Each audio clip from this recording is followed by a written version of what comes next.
What's up, everybody? Welcome back to ALLSMITH. Today's episode is a deep dive into the belly of the beast. California is loud, it's complicated, it's beautiful, but it can also be frustrating. It can be innovative. It's broken and brilliant at the same time. And instead of yelling at headlines, today we brought someone in who actually studies the system, questions the narrative, and isn't afraid to say the quiet part out loud. Ladies and gentlemen, please welcome Phil Mauriello Jr. Welcome to the show, man. What's up, man? Thanks for having me. Dude, I'm stoked to chop it up.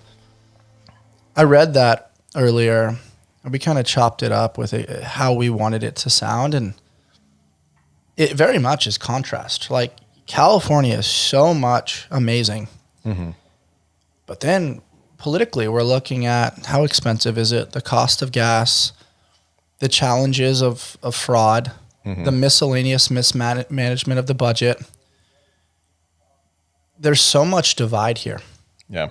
And so inevitably, once I came across you and California Underground, which great name, which we talked about a little bit earlier, I was like, man, I definitely gotta chop it up with this guy and explore your mindset around all of these things, because I feel like I have surface level knowledge, but you do a great job like digging into the roots a little bit. Yeah. Well, that's our job. We try to. So thank you. I love that, man. What inspired you to start California Underground, and why that name? Yeah, I had always been involved or really interested in politics probably since 2001, since 9/11. Okay. I was a sophomore in high school from New Jersey originally. So obviously the attack on New York hit us a lot harder in New Jersey.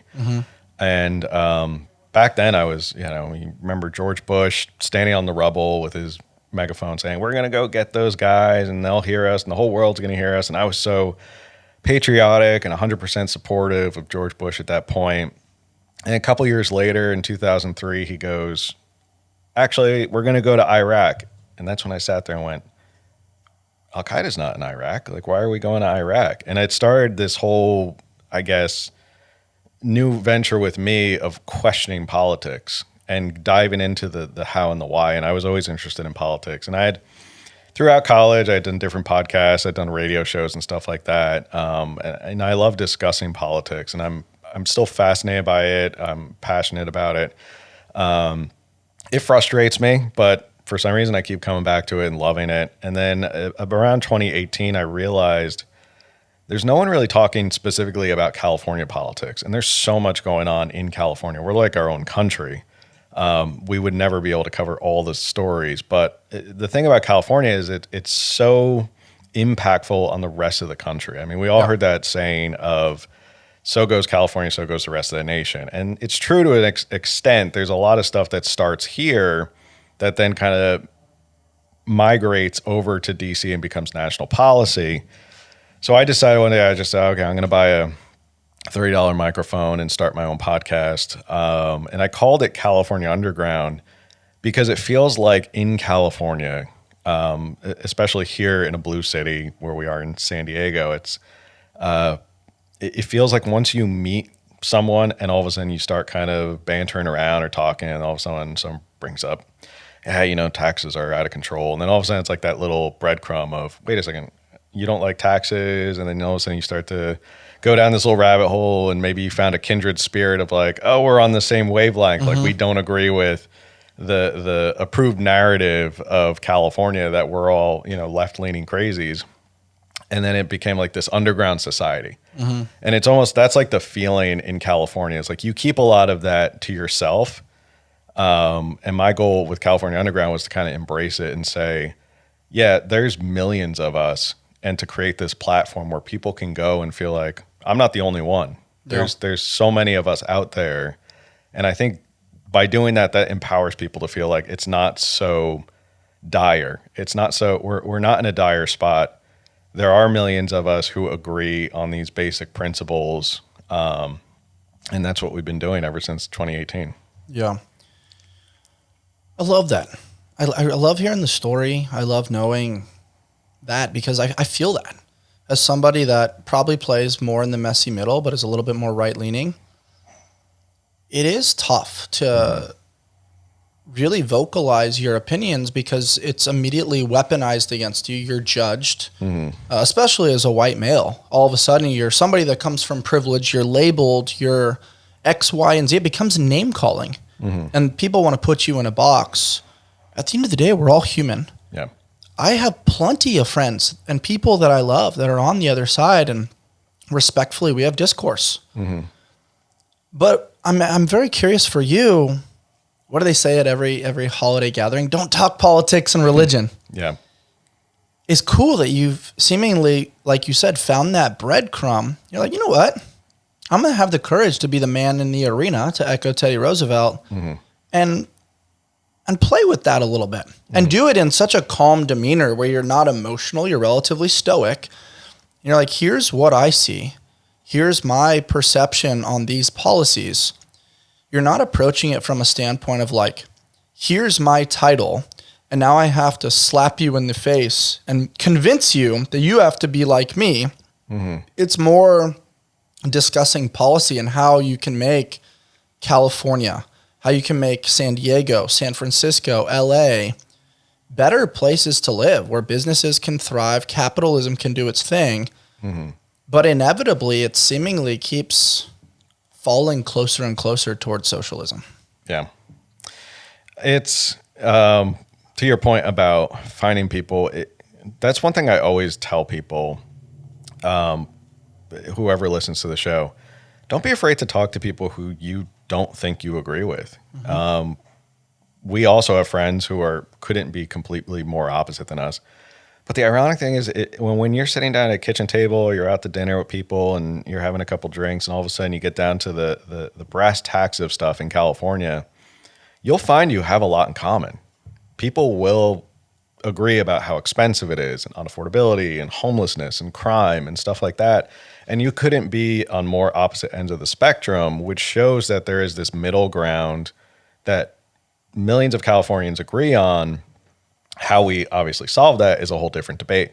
But I always encourage people, you may not agree 100% with everybody, and you don't want to agree 100% with everybody and create this echo chamber. There's plenty of influencers out there who will feed you the red meat you want and give you all the stuff and all the feelings and all the emotional rage bait that you want to make you feel good. But I think in California, we got to sit down and we got to have real conversations about where we're going, because California is such a different beast in terms of the makeup, whether it's culturally or socioeconomic. I mean, we're a state that has 58 counties. We're like our own country. I mean, San Diego is way different than anybody up in the state of Jefferson, way different than San Francisco or Inland Empire or Riverside. And we have to sit down and figure out how to do things and fix what's going on here in California. You don't do that unless you actually reach across the aisle and talk to people. And we get pushback too. Like Camille and I get pushback when we post stuff because people think we're, oh, you're on my side, so you must believe everything I say. So, for example, if we post something and we're critical of what's going on with President Trump, all of a sudden we get pushback and people say, oh, you're a leftist or you're a crazy liberal or stuff like that. It's like, bro, look at our history. Like, look at our social media. You would never think that we're crazy lefties or liberals or anything like that. But it's important to have those conversations. You're not going to appease everybody, but if people sit down and think about it critically and want to have those conversations, most people will find out we actually agree here in California on a lot more than we disagree. And I think this kind of feeling that we are barreling towards socialism, that's like the people in the legislature are barreling us towards socialism in this nanny state. But I think most people in California don't want that. I think if you sat down and asked people, do you want this? And most people would say, nah, man, I just want to live my life and get married and have kids or have a career, do whatever I want. I think socialism creates a perception of life will be easier because, maybe there's some sort of eventual universal income with the AI boom. But with everything being so expensive here, I mean, even a dual income where both parties are making six figures, it's difficult to make it work, even in a 2-bedroom apartment now in San Diego. I mean, and I think what's also interesting is the language and the terminology around politics. Just using the term, or the phrase rather, affordable housing. The phrasing of that to the commenter is, oh, there's going to be apartments that are going to be more affordable to live in.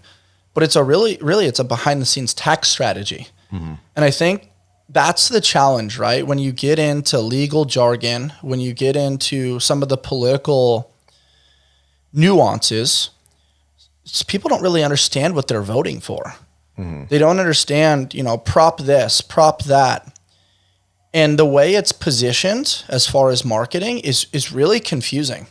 But if all of a sudden it's prop whatever number associated with Newsom or associated with another candidate, now they go, oh, that's safe. That's my person. And so the marketing strategy is designed to pick a team rather than take ownership of policy. Yeah. And I think the big push should be on educating and inspiring people to use AI to better understand these policies. Hey, what is Prop 50? Help me better understand Prop 50. Okay, I put it in a ChatGPT. Let me put it into Grok now. Okay, let me put it into Google.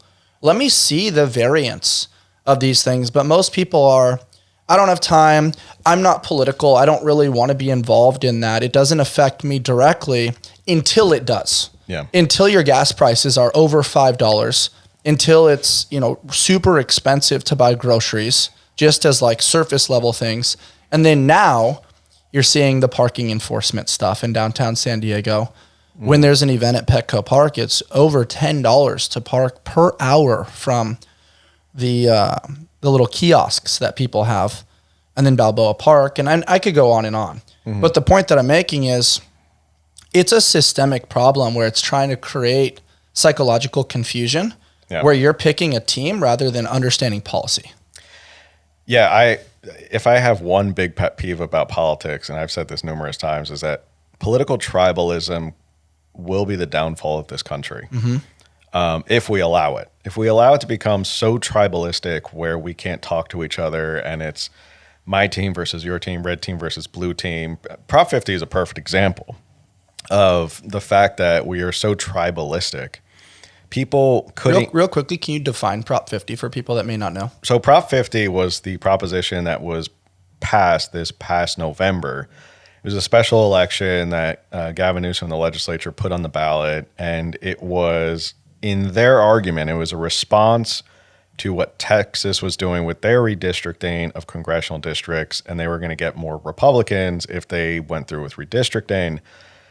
And Trump made some comment about, well, if you're going to redistrict, we could probably squeeze out a couple more Republicans. And of course, Democrats pounced on that and thought it was Trump doing this power grab. California saw this as an opportunity. Gavin Newsom saw this as an opportunity to step onto the national stage and be Mr. Anti-Trump. And they went ahead and spent $300 million on this special election. And it passed pretty easily because they centered it all around, we have to combat Trump. That was the whole thing. We have to combat Trump. This is how we do it. They would say outlandish things like, this is to protect democracy across the nation. I don't know how you protect democracy across the nation just here in California, but those are the sort of arguments that they were making. And when you talk to people who were in support of Prop 50 and said, hey, you know what you're doing here is you're basically shredding this ideal that America is founded upon, which is representative government. And if we go down this route where politicians can go, I don't like the results of elections, so I'm just going to go ahead and change the landscape. It's like if you're losing at chess, all of a sudden you throw over the chessboard and start playing backgammon. That's what they were doing. Yep. Is they don't like the results of the game. California went more red in 2024, so I think that scared the crap out of a lot of Democrats here. But they made it all about Trump, and that tribalism is what got Prop 50 over. And in reality, if you sat down and looked at it and told people, here's what's really going to happen, and they say it's temporary. Sure, it's temporary. That's like anything in the government is never temporary. We'll give the power back after 2030 to the independent commission, which the independent commission was something we voted on in California in 2008. Arnold Schwarzenegger was governor.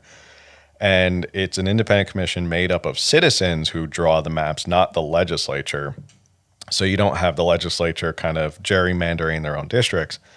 But to your point, that's the problem, is that it's so tribalistic. It's, so many people came out because it was a snub against Trump. That was all they cared about. They didn't care about the underlying issue of shredding the Constitution and representative government to the point where now politicians can play their games, and if they don't like the outcome, they'll just change the districts and get the people they want in there and just ram people in there, which, when you get down to it, then why even have a vote anymore? Why even have a representative if they can be changed at any point by the powers that be? Yeah, it's well said. It also shows your behind the scenes understanding of these things. Can you define real quickly for people what gerrymandering is? Because I think it's important for people to understand what that specifically is. Yeah. And so that way they can educate themselves to not approve things like Prop 50. Gerrymandering started back in the early 1800s, early in our country's history, actually in Massachusetts.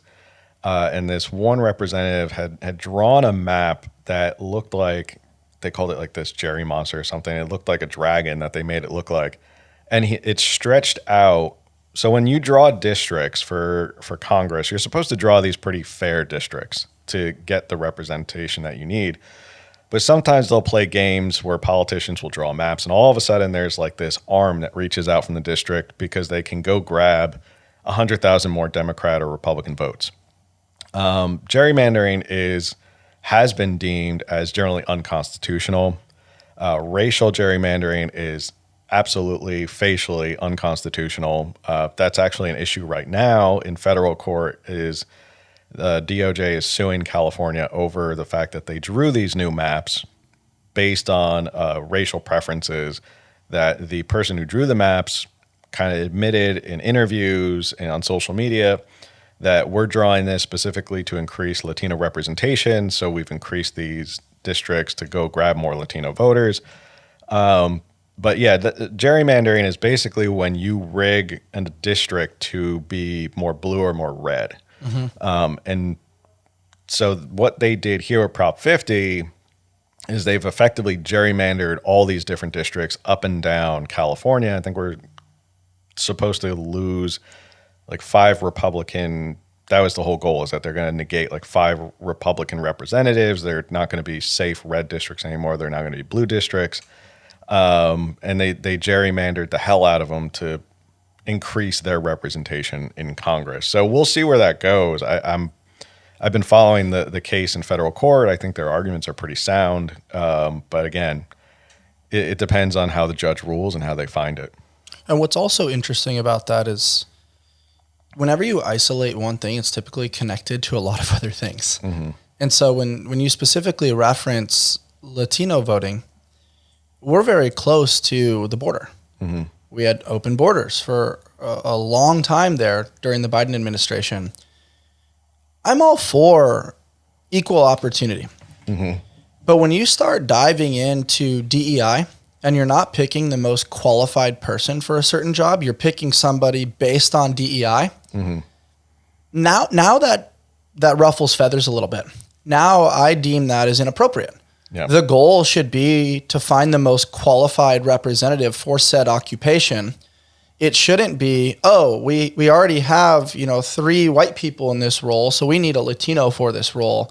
So that way we show equal representation and no bias, so that our business has this false perception of reality, really. Yeah. But more importantly, my main question for you, Phil, is on what planet does it make sense to not have to provide a source of authentic verification and identification when you vote? That angered me when I went in to vote. I was like, wait, so you're saying somebody else could vote under my name? Yeah. How does that make sense? I mean, it doesn't, because when we went to go vote for Prop 50, we went in person, my wife and I, and you just walk up and you tell them your name and they find you in the voter roll and they go, okay, here's your information. I was ready with my wallet to go, here's my identification. They're like, nah, you don't need that. How do you know that I'm who I say I am when I show up to vote? The good news is it looks like there's going to be a proposition this year, 2026, for voter ID in California. It just passed 1 million signatures to get on the ballot. I think they need something like 800,000, but they're blowing past that because they need some room for verification. If some are repeats or duplicates or something like that, they need that wiggle room so that they have. And that's the big question for me. Like, I am no political expert, but that's a generalized common sense thing. If there's no identification, there's room to play in the gray area of, like you said, duplication, false identification, manipulation. I just feel like in that particular instance, like the answer is just like black or white. It's not really like gray around identification. To me, that's a nuance that immediately raises my eyebrows, creates a red flag, and then all of a sudden wants me to take my magnifying glass and go, let's dig deeper. Oh, now that relates to gerrymandering. Yeah, it does raise a lot of issues in terms of trust in your elections, because who are the people who are voting? And it's just basic common principles of you have one person, one vote.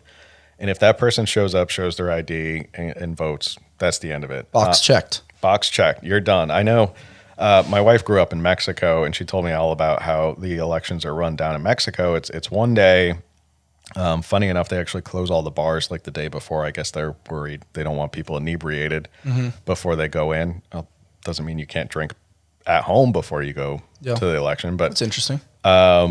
There's voter ID, which tell that to anyone here in California who opposes voter ID and says it's racist. Go, okay, well, I guess Mexico does it and they're racist. And I believe they also do the finger, the 24-hour finger. So like you dye your finger and then that's it. Like you can't go back. That's your kind of the check the box on your finger to show. Interesting. A lot of countries do that. They have you dip your finger in this ink that doesn't expire for like 24 hours. So you can't go back while the voter polls are open. Yeah, so they can look at your finger and go, you've already voted, so you can't come back. Oh, that's interesting. How does that play a role with mail-in ballots? So that's another fish you want to explore. Yeah, the mail-in ballots has really created an issue here in California because the mail-in ballots was the first step towards ballot harvesting, which to me seems like so antithetical to our voting system of, okay, you don't want to submit your ballot, but someone can show up to your house who works for the Democratic or Republican Party and say, have you voted? Or they see, they get this voter information. It's public information, whether you voted or not. They can go to your home and say, hey, we see you haven't voted. Do you need help? We can certainly help you fill out your ballot. And by help, I mean like they help guide you which way you want to vote. And then they'll gladly pick it up and take it and drop it off at a location for you. And my issue with that is if you can't be bothered to get off your get off your butt and go vote, like, is voting that important to you? And do you really care about it? Or are you just checking a box? I know that they always say like voter participation is down, but do you want more voter participation if people are not informed or they don't know what they're voting on? That kind of rings weird with me of, why are we letting people just go and collect these ballots that are out there like Pokemon cards or something? It's not to mention, like, can those people potentially be bought? What donors are behind the scenes to be like, hey, I know you're in this role. Here's an extra $20,000 bonus. Here's the role and responsibility you have upon collection. Like, you're not going to turn in the ones that are blue or red, and you're only going to turn in these ones so that it creates a little bit of a skew in the system. And based on, you and I understanding now all of the YouTube rabbit holes associated with politics and donors and Israel involvement and, everything now with things overseas, almost every politician is bought in some way, shape, or form. Yeah, I mean, it's very easy to follow the money. And 9 times out of 10, when Camille and I find something on California politics, the first thing we do is we go look at the Secretary of State website and look at any campaign disclosures or contributions. It's actually easier. There's a site called followthemoney.org. I always tell our listeners, if you want to go check it out, followthemoney.org. You can put in literally anybody's name and it'll show you all the contributions they've received. It'll break it down by industry, whether it's healthcare or oil or agriculture. They'll break it down who are their top donors. And 9 times out of 10, if there's something that comes up, you can look at something like followthemoney.org and go, oh, that makes sense. Your top 5 donors are all casinos. So that's why you're pushing this thing that will clearly help casinos. Or you're pushing this, bill for education because your top 5 donors, including the California Teachers Association, are all educational or teachers unions. So it's right out in the open of how much a lot of these politicians are bought and paid for. Sadly, is they know which side their bread is buttered on. They know if the CTA gives them $50,000 for their next campaign, they're probably going to listen to what the CTA has to say next time around. And if there's a bill that they want them to push through the legislature, they'll get it through there. So it's if you have incentive, you can predict behavior. Oh yeah. And so what I'm hearing there is, I see this a lot from people that are in research or science-backed industries. Whatever certain grant is paying their bills, they're like, oh yeah, trust the science. Like, this is really legit. Like, anecdotal evidence, that's just like patient feedback. Like, that's not valuable. And everything else is pushed to the side. And then you pause for a second. You now have a track record since 2020. You look at COVID. You look at how much vaccines have been pushed. You look at, like you said, the financials of someone like Pfizer.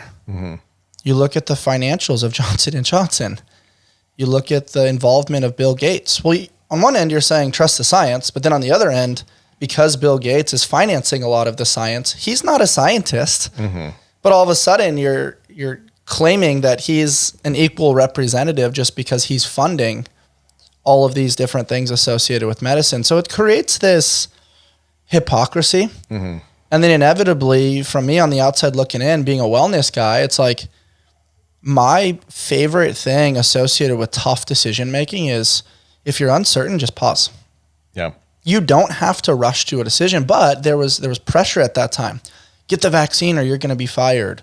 Get the vaccine or you're going to be judged, or you can't travel, or you can't have a vaccine card, or you're going to be fired from your job. I have a lot of friends that worked as nurses, fired, that were in the military, that were forced, the Navy Special Warfare, forced to get the vaccine, and then had side effects like the myocarditis, like erectile dysfunction, like, certain smell and taste not coming back. That's not, at that time, pushed at all. Since then, it's floated to the surface a little bit, but there's not really been any ownership and accountability for that. Yeah. COVID was an interesting glimpse into this like weird alternative reality, especially here in California, because they were giving carte blanche. It's almost like if you wanted to get an idea of what California would look like if all these Democrats in the legislature, mostly the really left-leaning ones, the Bay Area ones, I say, or from LA, if they had their way and they had total control and they didn't have to worry about the Constitution or anything, how would they run California? It's scary. You got a glimpse into that. And we lived through it for almost 3 years where they basically believed, we're the government, we know better than you, you're stupid, listen to what we have to say, you can't go down to the beach, you can't go outside. I mean, it's just... No movement, gyms closed, but liquor stores and smoke shops open.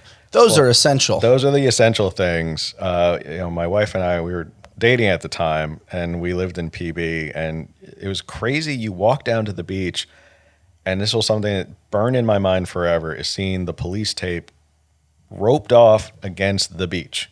Can't go on the beach. Can't go enjoy sunshine, fresh air. Can't go run around, get some exercise. And if you do, and it's posted somewhere on social media, you're selfish, you only care about yourself, there's going to be transmission, you're breathing, 6 foot distancing, wear a mask. Now we're seeing like, man, if you wore a mask, like you're recycling that breath, like that's not really good for you. Yeah. It's just crazy to look back at what we went through here in California. And to your point, it just seems like we kind of moved on, and a lot of people didn't pay for anything. A lot of people don't have to be liable for what they pushed on us, or the infringements on civil liberties, the health issues that people had, and fallout from that. So that was a scary glimpse of what it would have looked like if it was literally King Newsom and his Democrats had total control over the state and could do whatever they wanted, because that's what it was. It was Gavin Newsom gave himself emergency powers for 2.5 years and said, I'm just going to do whatever I want, and I'm going to issue these edicts from Sacramento, from my $9 million mansion up in Sacramento.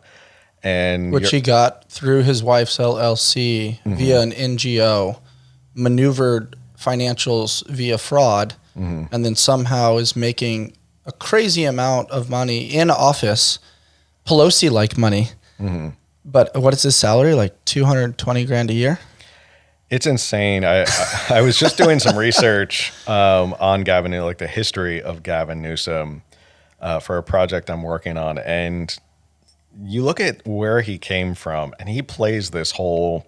I came from nothing. And we had, what did he say a couple weeks ago? Wonder Bread sandwiches and Wonder Bread and bologna sandwiches and stuff like that.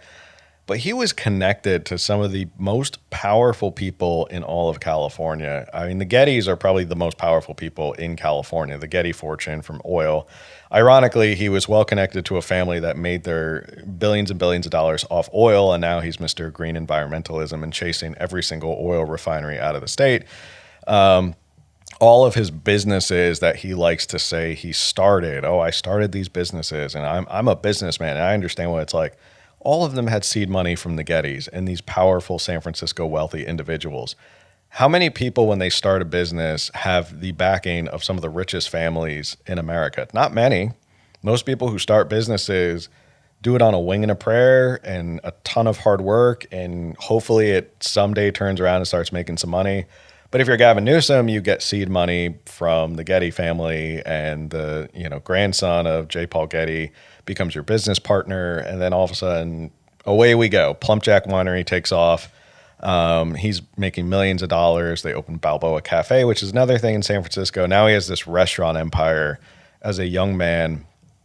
Before he was even appointed, his start in politics was because he was appointed supervisor of San Francisco by Willie Brown. And clandestinely, right before, a couple of weeks before, they had a barbecue in Texas. And I think these are the correct facts. There was a barbecue in Texas, and Willie Brown, the Gettys, and Gavin Newsom flew on the Getty private jet to this barbecue in Texas. And 3 weeks later, Gavin Newsom gets appointed supervisor. We have no idea what was said on that plane in that private jet, but I could imagine there was some wheeling and dealing of how Willie Brown was going to appoint Gavin Newsom.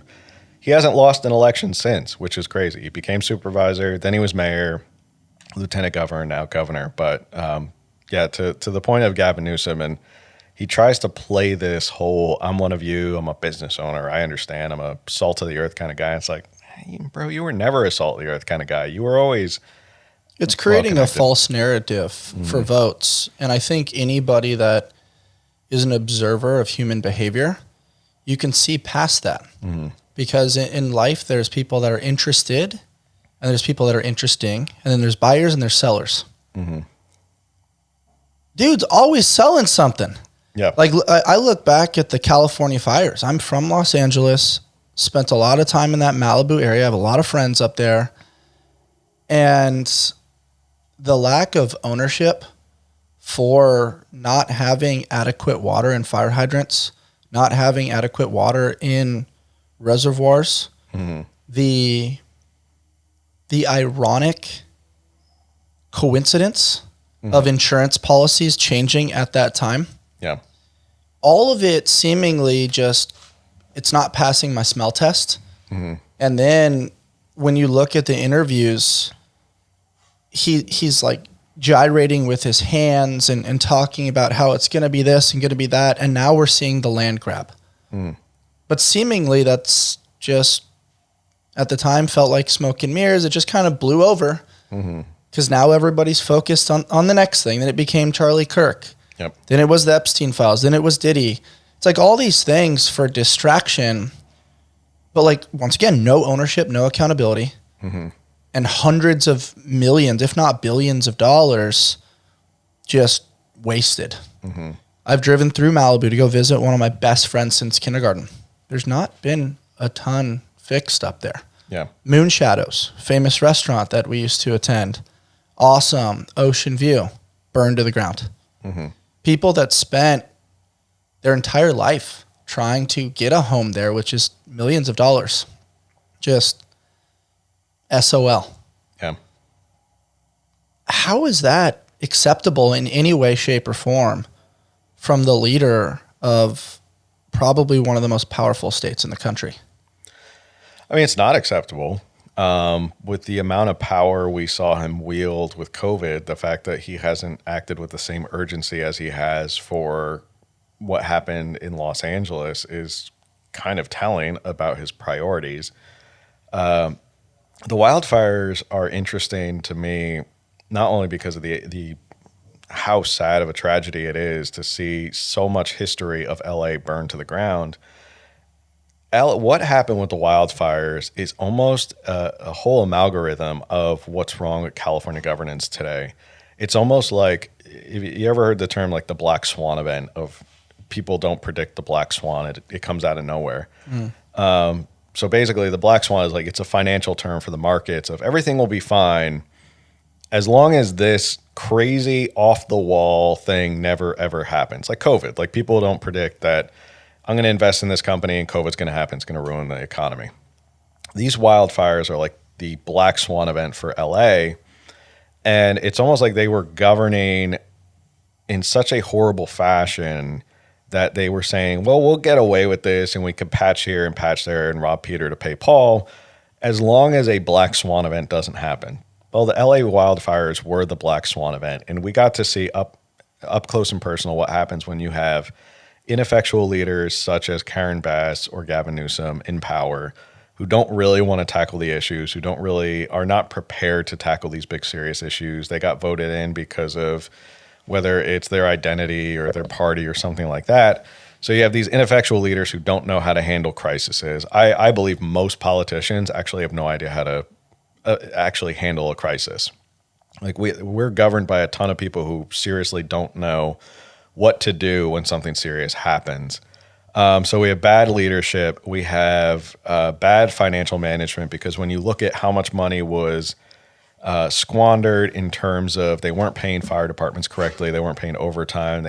There was investigations done on what type of facilities the LAFD was living in, and some of them were getting sick from black mold. I mean, it's almost embarrassing that LA is one of the biggest cities in the world, can't properly provide for its own firefighters.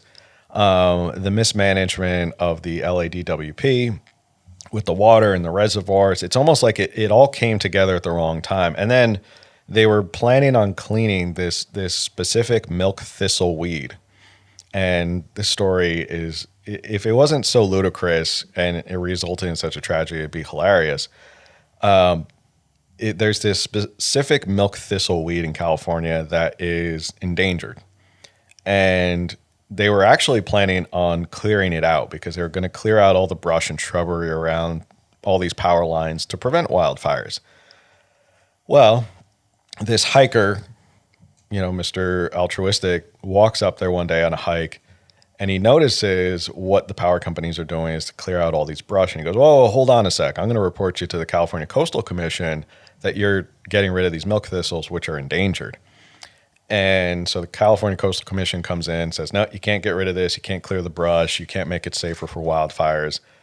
And then that's the same exact spot where everything started and went down the hill into the Palisades and everything like that. So because they didn't finish clearing, it made it more prone for people to suffer from wildfires. So that's another aspect of it, this allegiance or loyalty to I call it the Church of Climate Change, the Church of Climate Change. You bow at the altar of climate change. Also caused the issue of wildfire. So I wonder if that hiker feels good about himself and that he stopped all that clearing from the brush. It's an interesting thought, right? Like, nature's awesome. It's super healing. I'm somebody who's incredibly primal. I love sunshine.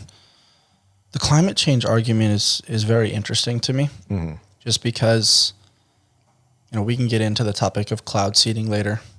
It's a big one right now, floating everywhere. We can get into the topic of, our oceans, microplastics, glyphosate being sprayed on our food and whatnot. that's another hypocritical component that seemingly dances with the devil a little bit, but has a little bit more of a left stamp of approval. Mm-hmm. But what I'm curious about your opinion on the fires is just the conspiracy around arsonists' involvement. Mm-hmm. Because I wanted to just be like, I want to believe that humans are genuinely good. Mm-hmm. And then I have friends in that LA area that caught homeless people on their Ring cameras trying to start fires. Yeah. And I like one of those was my sister. Mm-hmm. I was jaw dropped. And I was like, well, what's the agenda? Are they paid? Are they just jumping into the bandwagon? Is it looting? Mm-hmm. Like, what's the incentive there? And like, I don't know. I feel like as I say that, my heart rate goes up and you're like, yeah, I know. Like stoic, like you just kind of get it. And I'm just like, man, like, do you think those arsonists were potentially paid? Do you think there was governmental interference, or do you think that was just debauchery? I think when it comes to anything with the homelessness, if we had an issue here in San Diego where they caught homeless people starting their own Bunsen burners and stuff like that, or their own little campfires, and they were burning up sides of Mission Valley because they were just trying to either cook food or something like that. And that's a whole issue with homelessness as well, that we're not tackling homelessness. I don't know if they were paid or stuff like that, but it is, again, part of that whole LA and the wildfires is just the entire thing that's wrong with California governance, and homelessness is definitely an issue with it. Of if they were there, whether it's they were doing drugs or they were trying to cook or something like that, that contributes to wildfires. That's something that's not often brought up when it comes to homelessness, is that you can create wildfires, you can create billions of dollars in damages because of wildfires, because homelessness start these fires. So I don't know if they're actually paid by the government or anybody. I know there are crazy people out there who want to start fires because they want to see the world burn. And they are arsonists and they face a court of law because of that. But in terms of like the homelessness starting it, I think that's a bigger issue of no one's solved homelessness. We haven't solved homelessness. We've spent, they say $28 billion at this point. It's probably closer to $35 billion at this point with the amount of money we're continually spending. We just passed Prop 1 a couple of years ago by a slimmer. It was really close, Prop 1. They asked for a $6 billion bond. And to anyone who's listening, when you hear the words bond on any proposition, for me personally, I'm an automatic no. Once I see bond, it means that the state is taking out more debt and they have to pay it back. And the state doesn't pay it back, taxpayers pay it back. Yeah. So that $6 billion bond, that loan, ends up being $10 billion by the time we pay it back. So now the taxpayers are on the hook for another $10 billion. So whenever I see bond, I always just vote no. But who knows how much? It's probably close to $35 billion that we've spent at this point. Homelessness has not gone down. It just seems like it's continually either static or getting worse. Here in San Diego, it seems like it's getting worse and worse, and it's getting more and more out of control. How much do you think that is military personnel not understanding how to assimilate into civilian life?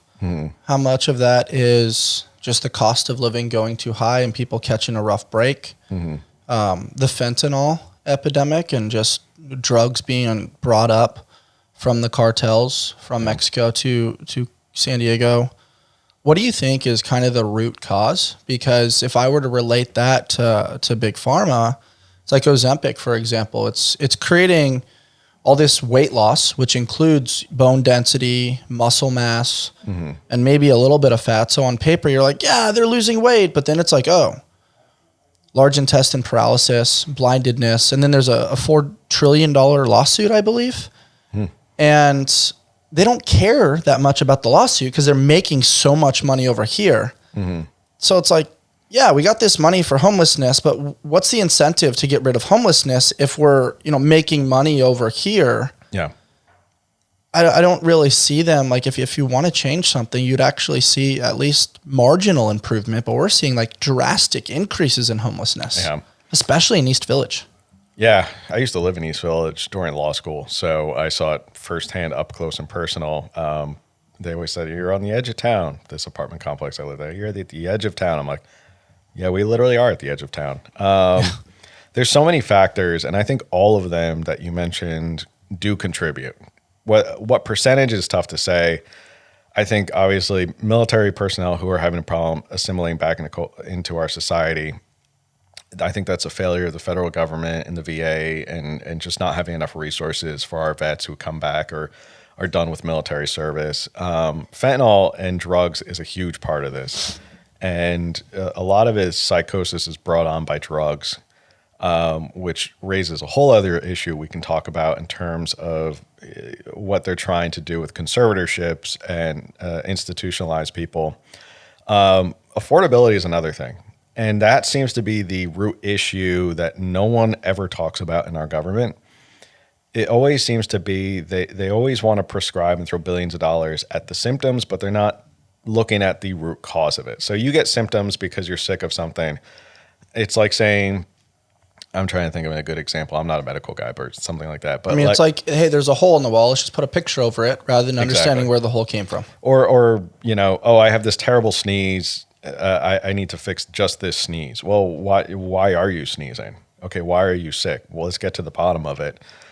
They never seem to talk about the fact that it's so unaffordable to live here. How many people are living paycheck to paycheck here in California, especially an expensive place like here in San Diego, where it is very expensive to live here in San Diego. And because of how unaffordable it is to live in California, because of the gas prices, because of groceries, because of housing, because of power, because SDNG keeps raising your rates, all that contributes to people who are literally living paycheck to paycheck. And if they lose their job, they are most likely out on the street and they have nowhere to go. No one ever really talks about that. Republicans or Democrats, I've never heard people say the homeless epidemic here in California is because it's really, really unaffordable to live here and there is no wiggle room for error. And if people can't they can't miss one paycheck and have savings, then they're out on the street, and then that kind of leads to, okay, you're out on the street, you don't know what to do. Maybe you feel bad. Maybe you start to self-medicate with drugs, and then you go down that rabbit hole. Now you're on drugs, and now you're addicted, and you create a psychosis. It's a horrible spiral, but I think we need to sit down and look at the root cause of this. And we were talking about affordable housing. They always say affordable housing. Oh, we have to get more affordable housing. Well, first off, the only thing the government should be involved with housing is to get the hell out of the way. Because whenever the government gets involved in anything, the price goes up. One of the great examples I always see on social media, this is not my example, they go, why are big screen TVs, like an 80-inch TV at Costco, why is it $250 or $300? Why is it so cheap to buy such a huge luxury item now? Because the government never got involved in building TVs. They never came out and made a promise of, we need to make sure that everyone has affordable TVs. So when the free market is left to do what it's supposed to do, things usually get higher quality and cheaper because everyone's competing.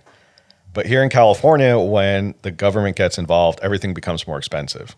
And that's obviously a huge issue. We could spend days talking about how government in California has gotten involved in literally every aspect of our lives. But I think that's the root cause. But I think it's a spiraling of paycheck to paycheck. It's unaffordable to live here. You're out on the street. You're depressed. You feel like you have to self-medicate. Then you turn to alcohol or drugs, and then that turns into a psychosis. And we don't have a solution at this point to help people with psychosis. And I'm sure anybody who's in a big city here in California has had several stories of an unfortunate encounter with someone who was homeless and they're screaming at the sky or they're having a manic episode or something like that. You cross the other side of the street because you're like, I don't know if this person is seeing demons or I look like a three-headed monster to them. Am I a threat to them because they're not in their right mind? We can't institutionalize people or get them the help. And actually, we were just talking about this last night on our show about how they're trying to chip away at these conservatorship laws. If you want me, I'll go into like the history of why we are in this position. Yeah. So there was something called the Lanterman-Petrus Act, which was passed in 1967. It was actually signed by Governor Reagan at the time.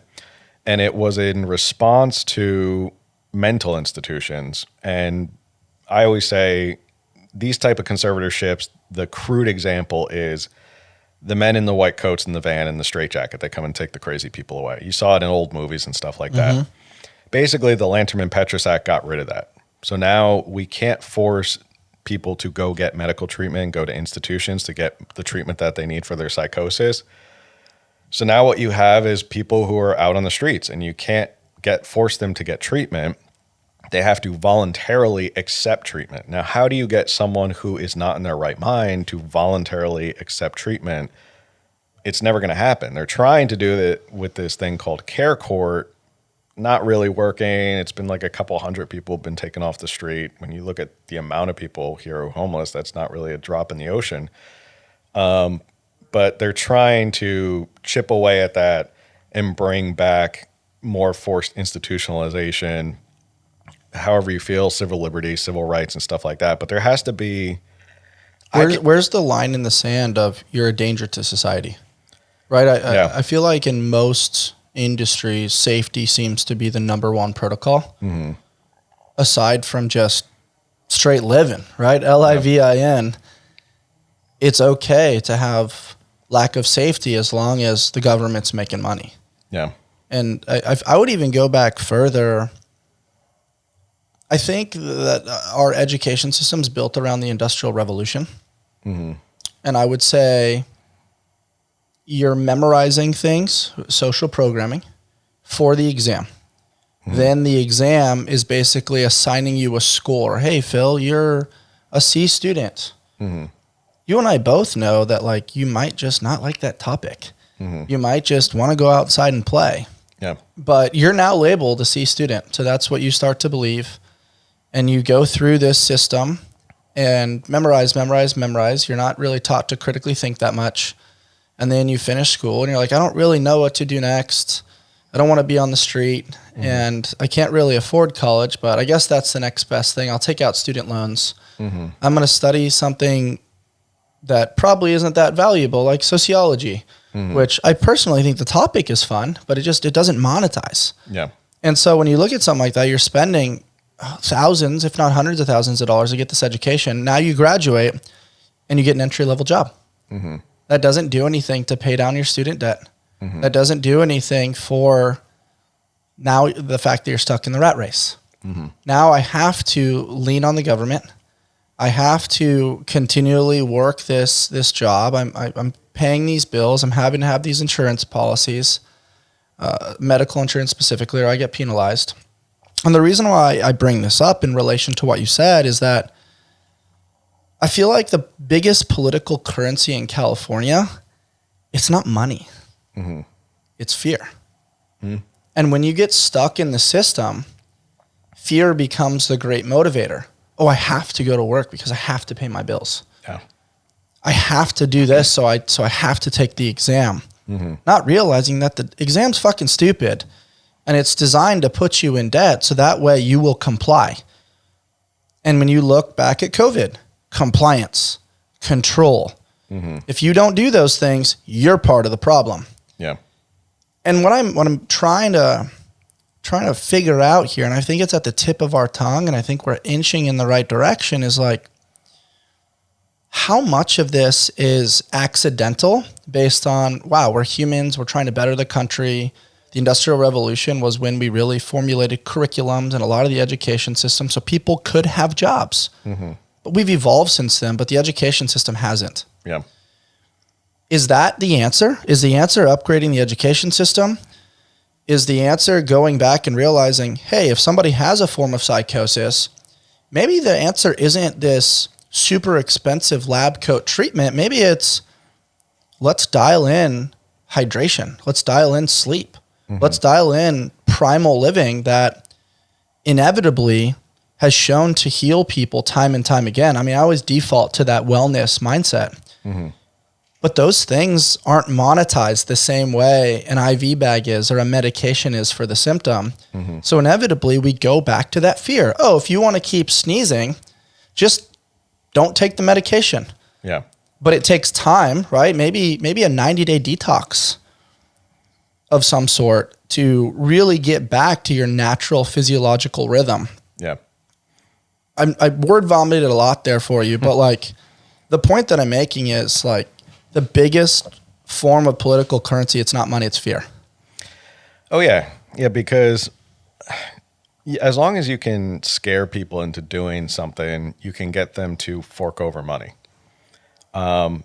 Because money will come one way or another, whether they force you into a product or force you into taxes or force you into something. It's fear will inevitably win the day, and that's how most politicians sell both their platforms anyways. If you vote for that person, this will be the bad thing that happens. If you vote for that person, it'll be et cetera, et cetera. Although I think that these are the solutions that need to be implemented in California for homelessness, that you look at the homeless industrial complex and how much money is being made, and you bring up a lot of good points about incentives. The incentive, why would you as a homeless nonprofit CEO, why in the world would you ever want homelessness to ever stop? What's the incentive there? What would be the incentive for you to ever see homelessness go away? Because you're making $500,000 as a homeless nonprofit CEO. It's a great gig. You work for a nonprofit. The government's giving you grants. You don't have to worry about income. You don't have to go out and fight for money.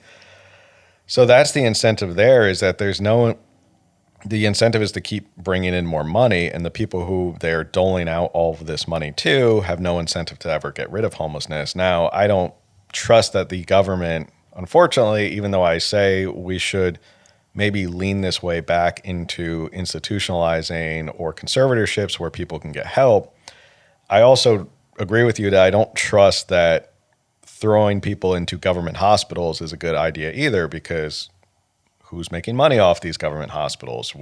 A sick patient is a paying patient. A sick patient is a paying patient. So what lobbies are going to start lobbying people to be at the head of these hospitals? And it all comes back around to this incentive style of, well, somebody's going to be making money off of this. And whether it's the homeless nonprofits that do, jack nothing, or the people who are doing the mental hospitals, someone's making money off of our taxpayer dollars.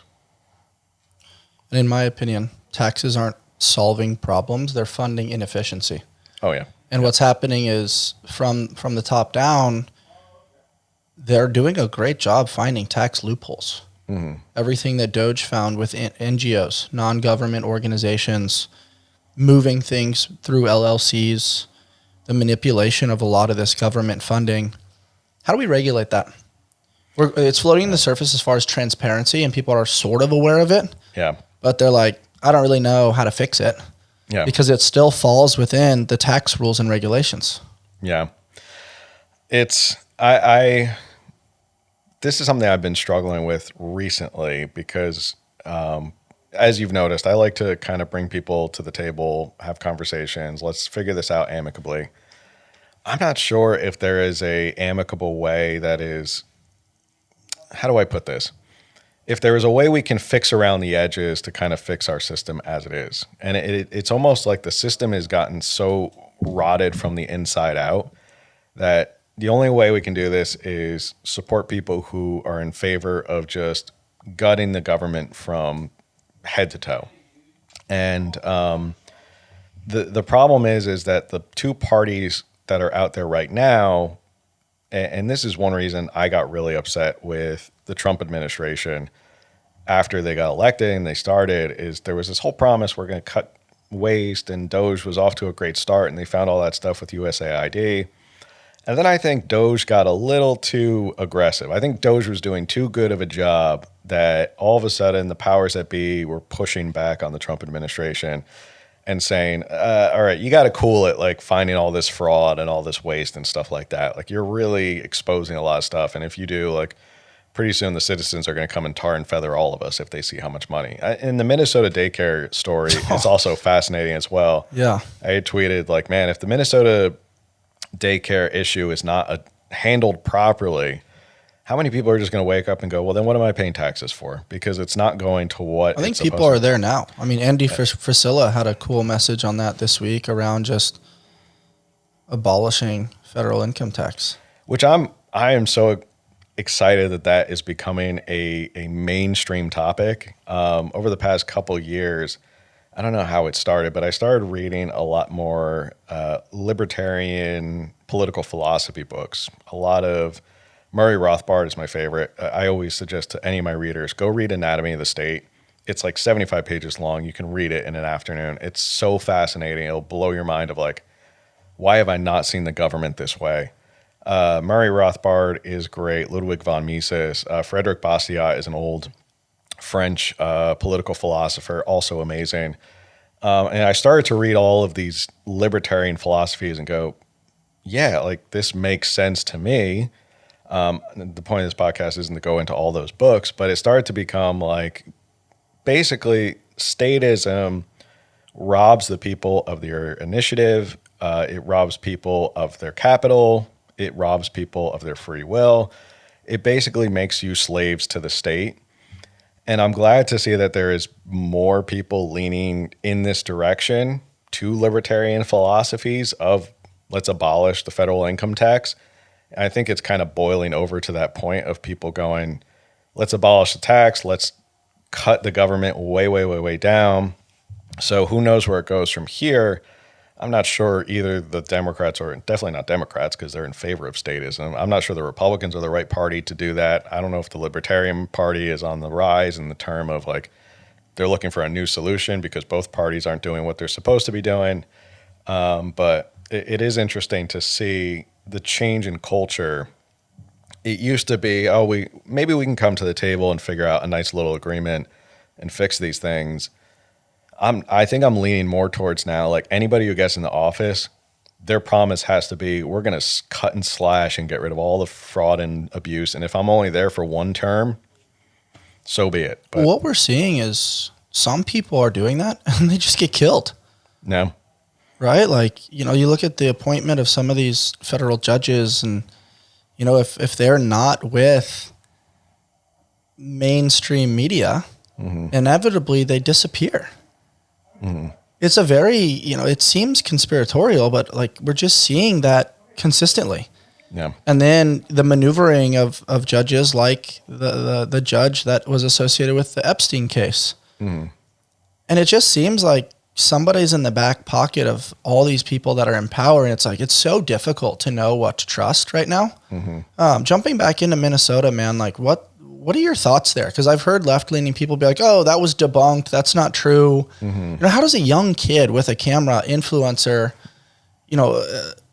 just find this so easily and then hop on Patrick Bet David and have a very honest conversation that just showcased so much turmoil behind the scenes of wasted tax dollars. And then we saw, is it Tim Walz, step out of the governmental race? Yeah.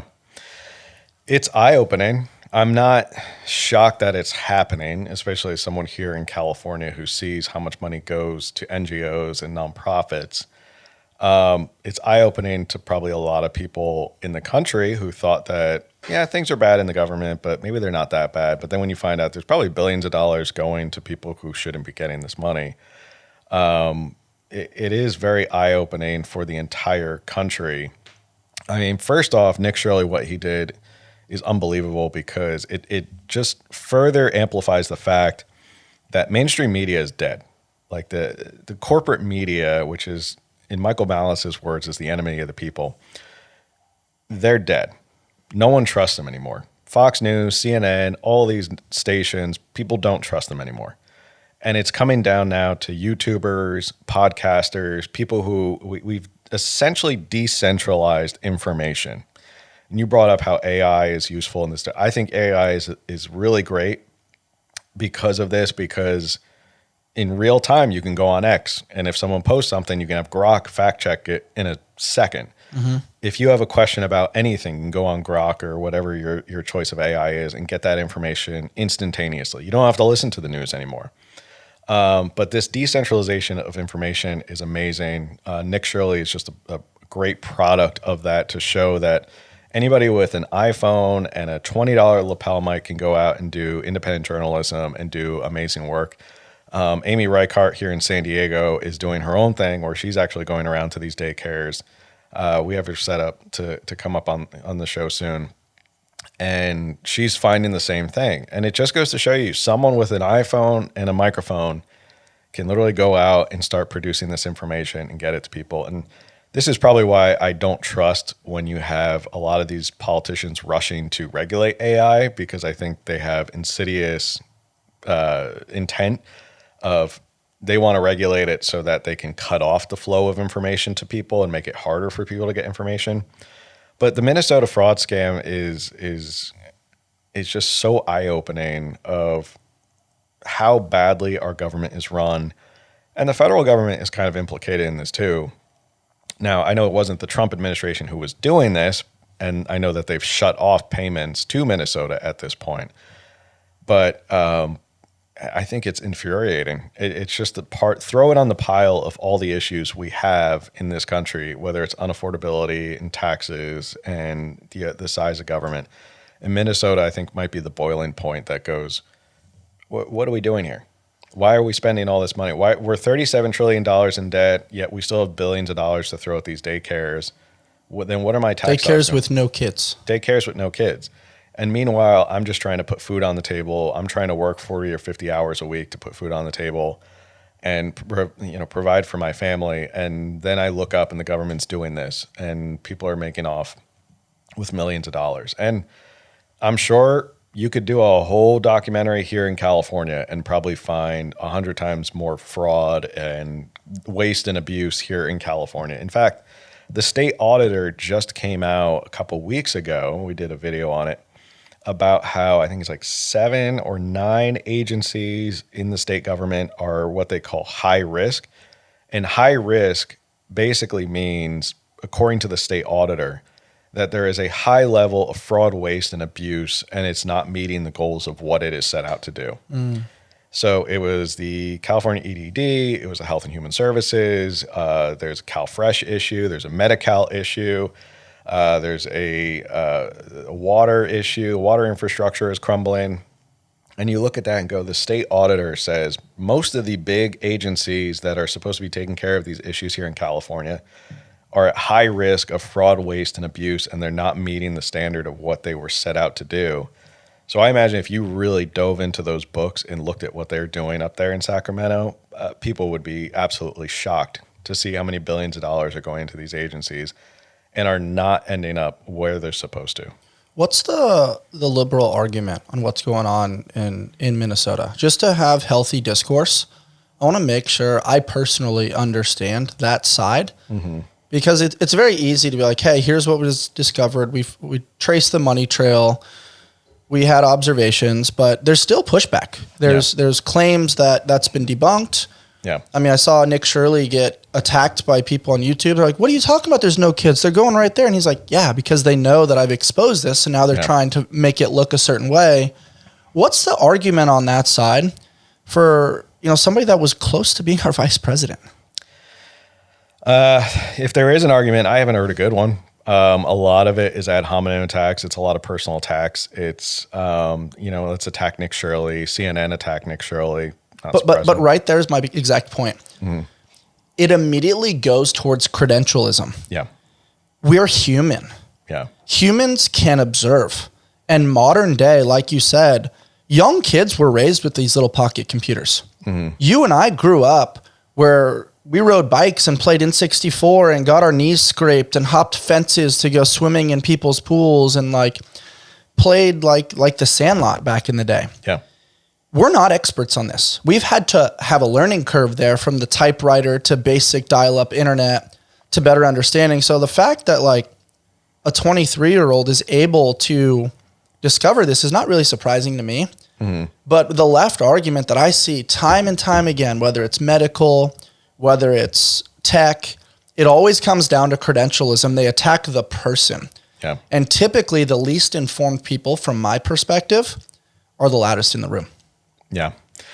It's funny that that's the only argument they have is to attack Nick Shirley.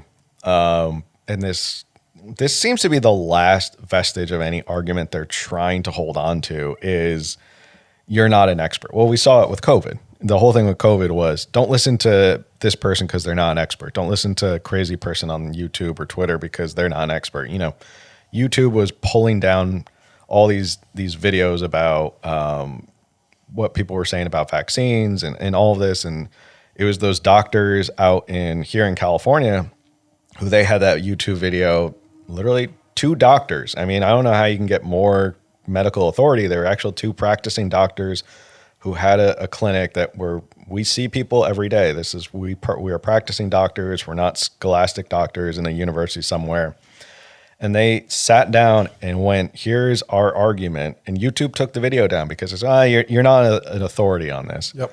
But I think that argument is slowly disintegrating because the experts were so wrong on so many things. COVID changed that perception of you have to listen to the experts. I feel like that argument is dead because the experts were so wrong on a lot of things in COVID that now when someone like Nick Shirley comes along and goes, here's what I've discovered, here's my research. And he also did this video with an older gentleman who had been doing this research for a long time and came with the receipts. They always forget the other guy who was working with Nick Shirley. So he was backing up everything they were saying with receipts. And the guy was going, here's the receipts to show you're making $4 million because you say you have 40 kids and there's no kids here. But that's all they have is this trickery of you're not an expert. That's what the kids weren't there because it's holiday or something like that. Or no, look, there's 3 kids there who just walked in. Here's video. Yeah, but the facility was approved for 40. You have evidence of 3. So and you're taking money for 40. Yeah, you're taking money for 40. You only have 3 kids here. Mm-hmm. You're not helping your case. You're not disproving anything. Mm-hmm. What is an expert? Like that term gets thrown out, and we discussed the word credentialism, but that's like, okay, you went to school, you got said degree, but that said degree to me tells me that like you were brainwashed. Mm-hmm. And I'm not saying that every person that, has high level education is brainwashed. It's like, I have higher level education. I've spent a lot of the last 10 years like unlearning certain things that kind of pigeonholed me or put me in a box, mm-hmm. and realized that I'd rather be an explorer mm-hmm. than an expert, because an explorer continues to learn. Yeah. An explorer pushes boundaries, pushes edges, and says, hey, this is what I've learned up until this point, mm-hmm. but that doesn't make it like rock solid truth that cannot be malleable over the course of time. I thought science was malleable. Mm-hmm. I thought it was, well, I have this hypothesis, let's test it and let's see the results. Mm-hmm. And then we can manipulate variables and parameters and, different double blind placebos and things like that to genuinely try to find honest truth. Mm-hmm. But then you come to realize that most studies are held with a hierarchy of, this study, according to this doctor, came out with these results. Mm-hmm. Okay, who funded the study? Yeah. Where did the grant come from? Mm-hmm. How many people were associated with it? 99% of studies are typically from someone like a Pfizer. Mm-hmm. So at that point, like when you say trust the expert, that immediately makes me want to question it more. Yeah. I'm just looking at patterns, mm-hmm. and the patterns tell me there's no kids in these daycares, but there's a lot of money coming in. Yeah. Period. Yeah. That's what the facts are. There's a good Joe Rogan episode that happened last year. I don't know if you saw it. Debate between Dave Smith and Douglas Murray. And it went super, super viral. I like Dave Smith. He's one of my favorite podcasts. Yeah, he's good. I was listening to him last night. He's a great podcaster. I met him after one of his shows. He's a cool guy. Great. He's about like 7 feet tall, or maybe I'm just really short. I don't know. Really? Is he taller than me? I'm 6'4". He's a tall guy. You see him on the podcast, you don't think so, but then when you met him, I met him I was like, man, you're maybe we're related. Us Smiths. Yeah, but he's a tall dude, and I was like, it's cool. But he had that whole debate with Douglas Murray, and the viral moment was when Dave Smith was talking about Israel and stuff like that, and he's been an outspoken critic of Israel. And Douglas Murray goes, well, have you ever been to the West Wall or the West Bank or whatever? And Dave Smith goes, no, I've never been to Israel. And Douglas Murray tries to play it off as, well, what do you mean you've never been to Israel and you've talked about Israel all this time? So how can you say that you're an expert on Israel? Dave Smith's point was, well, I consume information. Just because I haven't been there and touched the ground doesn't mean I can't have an opinion on this stuff. Mm-hmm. And that was that was, I think, a moment last year where, again, the expert designation is fading away and people don't trust it anymore. You can't just say, oh, I'm an expert because I'm a historian and I've written a couple books. You have to have sound arguments because people are more informed. They have the information at their fingertips. They can listen to a podcast. They can go on AI. They can do their own research. And you can't just live off your expert credentials to say, I'm an expert. And you have to listen to me because of X, Y, and Z. I feel like the real divide's not this left versus right. Mm-hmm. It's truth versus narrative. Mm-hmm. And there's been a unique narrative around Israel for a very long time. Mm-hmm. Quote unquote, the greatest ally of the United States. But I've been genuinely curious why. I felt very ignorant there for a while, but then the Charlie Kirk assassination takes place. Mm-hmm. And these words start to float to the surface, and you start to see Bibi Inigatu and his relationship with Charlie Kirk. You start to see Charlie be a little bit different than what he was for a very long time, a little bit critical of Israel. Mm-hmm. And then you see some of the text messages that were sent, and you see all the money coming into Turning Point USA and the different lanes of Turning Point USA and where Charlie was getting paid from, where they were taking their donors' money. Mm-hmm. And then you just start peeling back the layers a little bit more. As somebody who's lost both parents, you're right. You can use the narrative that like grief, everybody grieves differently. It's different watching Erica Kirk a little bit. Mm-hmm. And I don't know her. I'm observing. Yeah. And it seems unique, the amount of monetization that's come in since Charlie Kirk's death. Mm-hmm.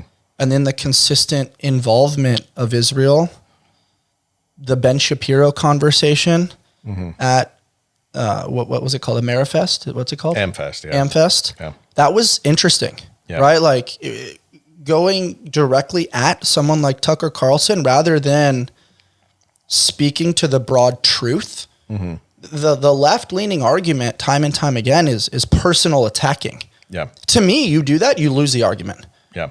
And so I'm trying to understand from your perspective, mm-hmm. what is this Israeli involvement and why do they seemingly have so much control? Why are we sending so many billions of dollars there? Mm-hmm. And why is it something that now people are raising their eyebrows to and it's contributing to the left versus right? Yeah, I'm nowhere near an expert on Israel. I will say this, going back to the fact of I've been vehemently anti-war since 2003. If there's any political position that I've ever held consistently throughout my life, I'm anti-war. You know, I was a Democrat for a while. It's not a secret that I voted for Obama twice and then voted for Trump. And switch parties. Now I'm in neither party, but I've always been vehemently anti-war. And whenever there's a country that tries to goad us into war, whether it was attacking Iran or doing their military action on their behalf, I get very skeptical of it, and I get very critical of why are we doing this? I know a lot of people say, well, it's the greatest ally, but why? You know, is it influence? Is it because of the Judeo-Christian link there in the Middle East? But there are other friendly Middle Eastern countries.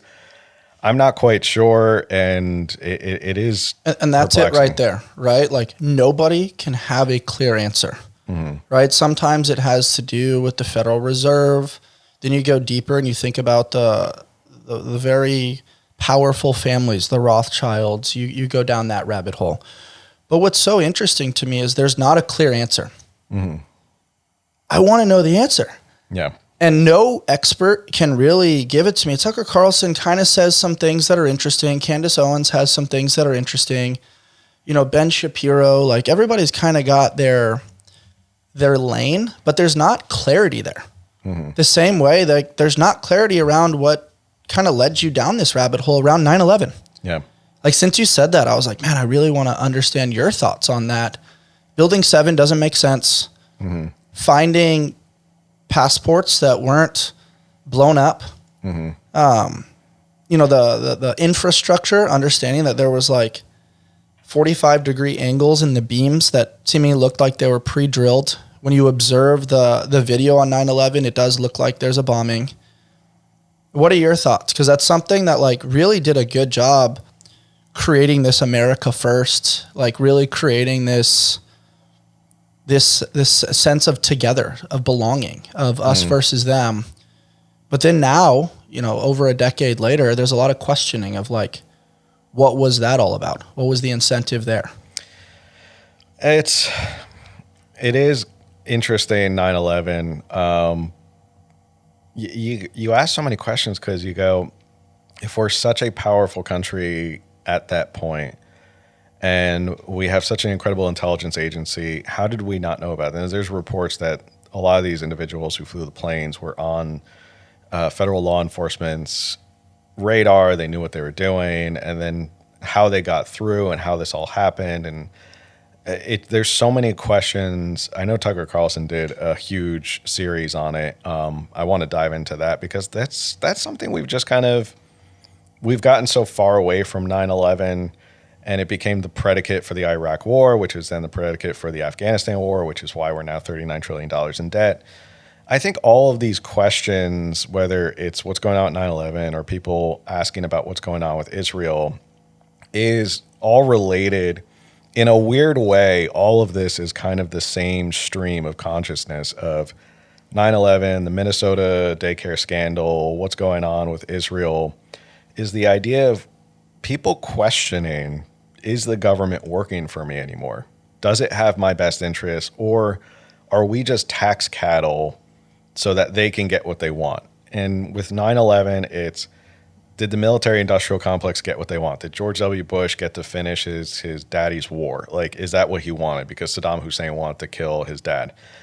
And I think a lot of it just bores at the distrust people are starting to have in the American government. And you and I, you mentioned it, we grew up in a very idealistic, at least through my remembering of it, kind of a Rockefeller or Norman Rockwell kind of childhood of going down to the local watering hole and fishing, and going riding your bike and sitting on the porch of the old fountain shop and eating candy and having soda. And that was a very idealistic world. Everything seemed fine. Everything was great. Economy was great. We had a balanced budget. There was no wars. The Soviet Union was gone. And that time period seemed so perfect. And now all of a sudden we've gotten to a point in our lives later where everything's not adding up, where we grew up in this world where the government looked like it was doing what it was supposed to do. And now here we are some 30 years later going, the government's not doing what it's supposed to be doing. So where did we go wrong? And I think that's, a lot of people are looking for answers everywhere. And it's going to... It was a simpler time. It was definitely a simpler time, yeah. Like, you introduce the internet, and there's a lot of moving parts, right? Like the term connection was like REAL in the 90s, not REEL, where it's like, hey, bro, let's collab on this post. Versus at that time, it was, hey, man, you want to come over and play Super Smash Brothers and N64? You want to go for a bike ride? You want to shoot some hoops or throw the football around? And, you know, times have changed. And then the introduction of MySpace, later Facebook, Instagram, TikTok, the monetization around that, the selling of data, the lack of privacy, I think it's just created this technological storm that inevitably we're trying to fight out from underneath. And now, like you said, like, it's a decentralized news strategy. Yeah. And, you know, some of that's really good. And then you have some people that are just spewing bullshit for clickbait. And that's frustrating too. Yeah. And, you know, I'm somebody that, like I said, like, no expert in any of these things. I'm genuinely curious. Yeah. And I'm also of that age where it's like, whoa, like, tax strategy is directly impacting me and my family. Right? Like, health and immunizations and vaccines have directly impacted my family. Yeah. Cancer. How many billions of dollars has gone toward cancer research, but cancer's seemingly gone up? Yeah. I lost both my parents to cancer. Yeah. Right? Like, I take it personal.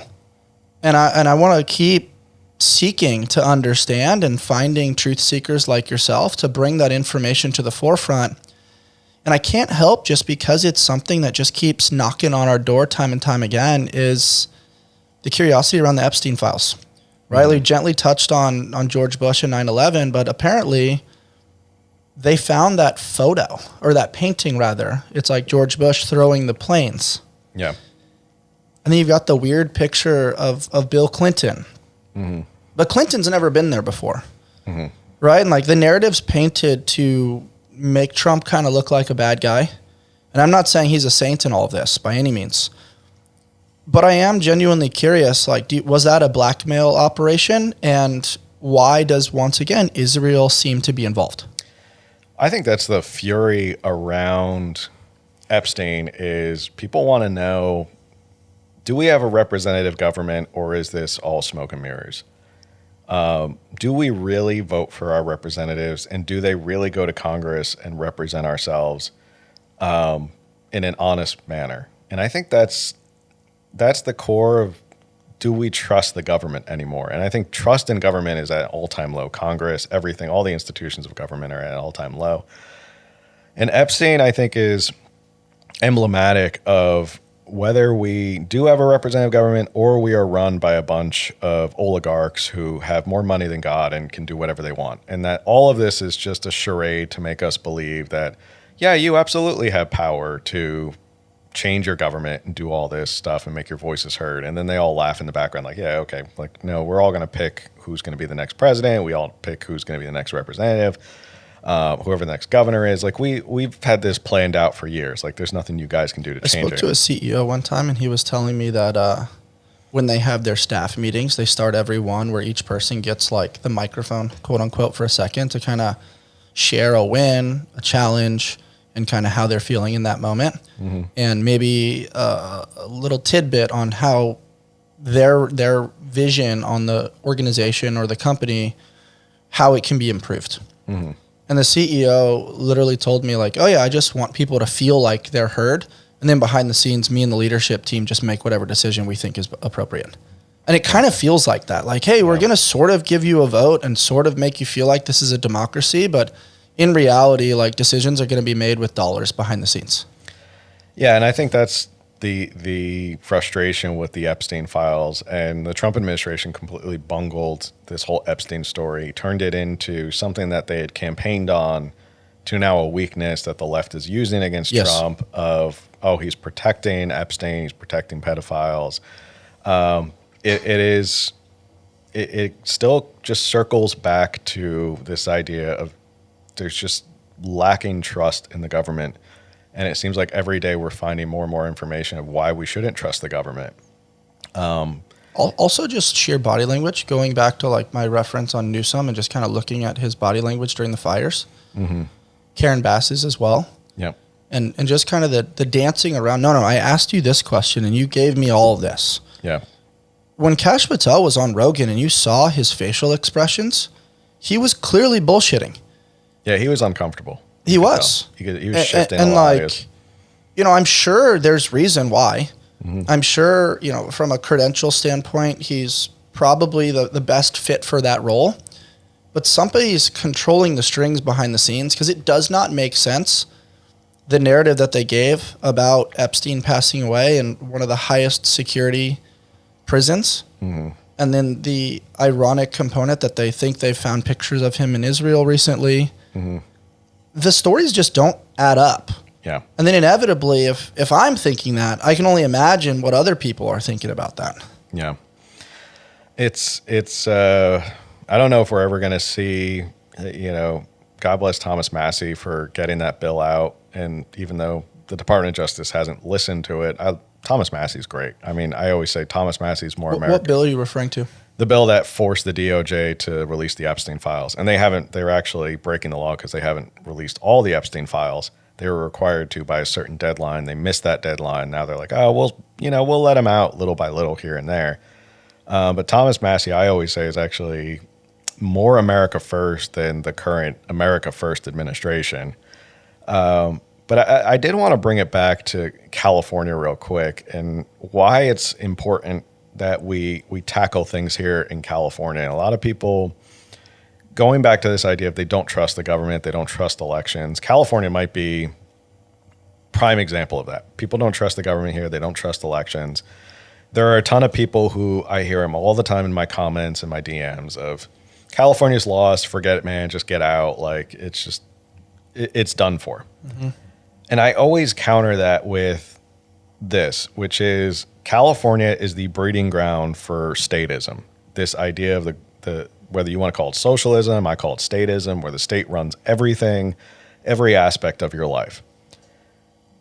If you don't stop the statism here and turn it around here in California, it's going to eventually take over the rest of the country. There will be nowhere to hide. And I know people say, go to Texas, go to Arizona. Well, Arizona's kind of a purple state now. But go to like the uber red states and you'll be safe. Like just get out, man. And my whole thing is if you don't stop it here in California, it's going to make its way through the country and it'll just slowly take over all these different states. And then it's over. Mm-hmm. And on another level as well, I think if you give up on California and just throw your hands up, you're almost conceding the argument. You're almost conceding your argument of whether it's free markets, limited government, representative government, decentralized. If you don't think that's a winning argument that will stand up here in California, then what are you arguing here? You're conceding that your argument's not good enough to beat the biggest dragon or monster out there, which is statism. And you've just given up and woven the white flag. And that's why I always say, and that's why we do this podcast, is you got to stop it here. Because if we can stop this idea of statism here, where the government has to be involved in every aspect of your life, whether it's, the 800 laws just went into effect this past week here in California. And you look at some of these laws and go, do we really need the government to tell us that you need a refrigerator and a stove in your apartment that you're about to lease? Or can you make the decision that if there is no refrigerator or stove, you don't rent that apartment? Do we need to figure out, do they need to add folic acid to tortillas? Yeah, I saw that one. It becomes like this whole, how much are they going to micromanage and nanny state every aspect of our lives? And California is a prime example, and they get away with it here. They may not be able to get all of it across the country, but a lot of it does get across the country. And it does eventually go on the national level, and it does create problems for everybody else. And I always say, you can hide. Maybe you can hide for the rest of your life, but maybe your kid's life, maybe your grandkid's life, you won't be able to hide from this monster of statism forever. It's going to creep through the rest of the country. And I think if you can stop it here and change things here in California, you essentially change the entire trajectory of the entire country. It's honorable of you, man, to go down this quest, and love what you guys are doing with California Underground. To give that argument just a subtle little push, I think that's easier for people that don't have kids. Mm-hmm. I think when kids get involved, I'll just use Rogan as an example. Yep. You're not thinking about just you and legacy and impact. You're thinking about like the livelihood of these kids wanting to live similar to what we described in the 90s. And with Texas providing that, I think that version of escapism for certain people is the right move. And then trying to impact as best you can from another location. Mm-hmm. But I think you're totally right. Like, it's pretty honorable to stay in the fight. Yep. Boots on the ground, have honest conversations like this, and come back to, like you said, like the state shouldn't have control of every little thing. Appeal sprayed on our food. Mm-hmm. Like you said, folic acid added to our tortillas. And just a popular topic amongst my friend group, because we describe ourselves like sun chasers. We love the sun. Mm-hmm. Volleyball, outdoor, just sauna, ice, like primal living. I mentioned it briefly, but the geoengineering, the cloud seeding, that's something that pretty obvious now. What are your thoughts? I know nothing about it. Okay. To be honest. But I did want to comment on your other point about, we always say, Camille and I, we always say on the show, if you can stay and fight in California, stay and fight. Yeah. If you have to make the best decision for your family, we will never fault you. We will never shame you. Yeah. Always go make the best decision for your family. If that means you have to move to Arizona or Texas or wherever outside the state, go and do it. If you can afford the luxury to stay here and stay in the fight, by all means. We don't judge people who leave. You know, there's a lot of people who try and shame, oh, you left, you're a coward or stuff like that. It's like, no, people move because when you have a family of a spouse and kids, that becomes your world. That becomes your unit that you have to worry about. And if it means you can have a better life in another state, by all means, go do it. Yeah. I'm not saying, I'm not trying to shame you to stay here, but it's the luxury. If you can stay here, it's worth staying here and fighting for. It's a beautiful place, man. Taxes are expensive. Traffic's a pain in the ass sometimes. Yeah. But outside of that, man, the fact that we can go out east and go camping, you can come back and you can jump in the ocean. You can get up and go snowboard, Big Bear or Mammoth or ski. That's pretty cool. You can't do that in most places. We're not out here shoveling ice. There's a lot of tremendous benefit. And yeah, I'm going to challenge you to dig into the cloud seeding a little bit. I want to know your personal opinion, because it seemed like bullshit for a while until there's laws being placed around it. And the reason why I'm asking, bringing it back to the health component, seeing a lot of people being sick for consistent periods of time. Definitely has made me curious around what's the government involvement in this. But I think what you're doing is really honorable and really kind of trying to create like that domino effect of, hey, let's start with California because it is so impactful to the rest of the United States. And the name California Underground is dope. Now we don't have to tiptoe and walk on eggshells all the time. Yeah. Embrace it, you know. Embrace it, and then also be willing to take a few punches, because we're not right on everything either. No, and I'll admit if I'm wrong on something, I'll come back and admit, because we're all learning. We're all out here learning.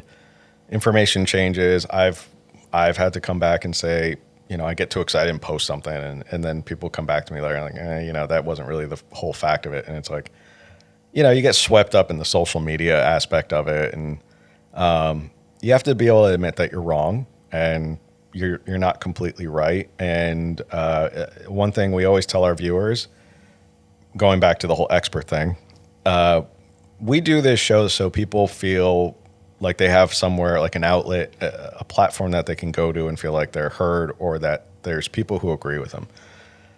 When it comes to every election cycle, we always get inevitably these questions of, oh, are you guys going to put out a voter guide? You should put out a California Underground voter guide. And it's been our 100% policy. We never put out a voter guide, because our goal is to give our listeners the information and say, we believe our listeners are smart enough and resourceful enough that if we give you the information, you go make a decision. We may not agree with your decision. There's been times Camille and I have talked about where we're going to vote on stuff coming up to an election, and we'll disagree.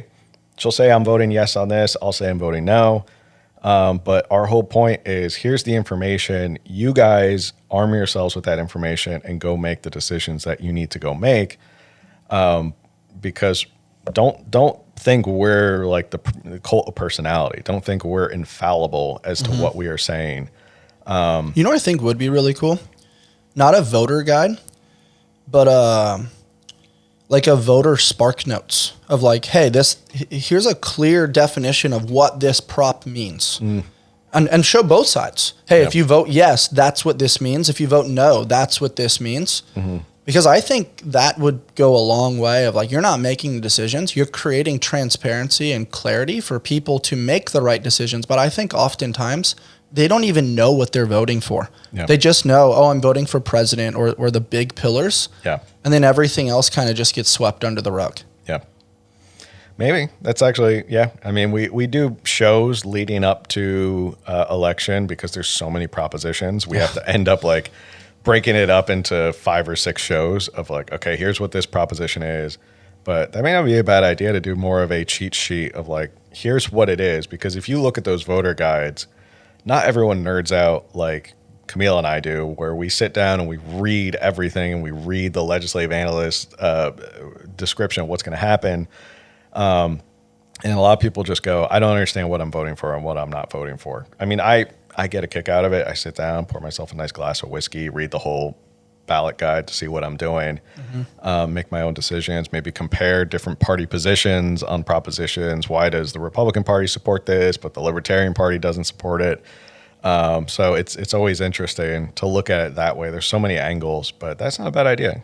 Spark notes of it. I dig it, man. It was fun chopping it up with you today. Yeah, thanks for awesome. having the courage to go to some of the deep, dark corners that are a little scary, a little skeptical, a little controversial, but things that I think a lot of people are craving clarity, craving truth, and craving a little bit more knowledge and information so they can, exactly what you said, go out and make the best decisions that they possibly can.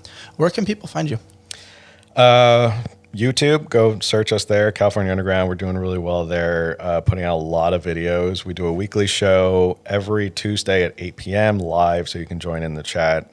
So that's our weekly live show. We do news hits. Instagram is also very active. And then CaliforniaUnderground.live is basically the hub. So if you want to see everything, you can go there. Very cool. Thanks, man. Thanks. It was fun. It was fun. Guys, thanks for tuning in today with Phil, California Underground. If you enjoyed today's show, please rate, review, subscribe, and share with your friends. And as always, guys, stay on the hunt for who you've not yet become. Until next time.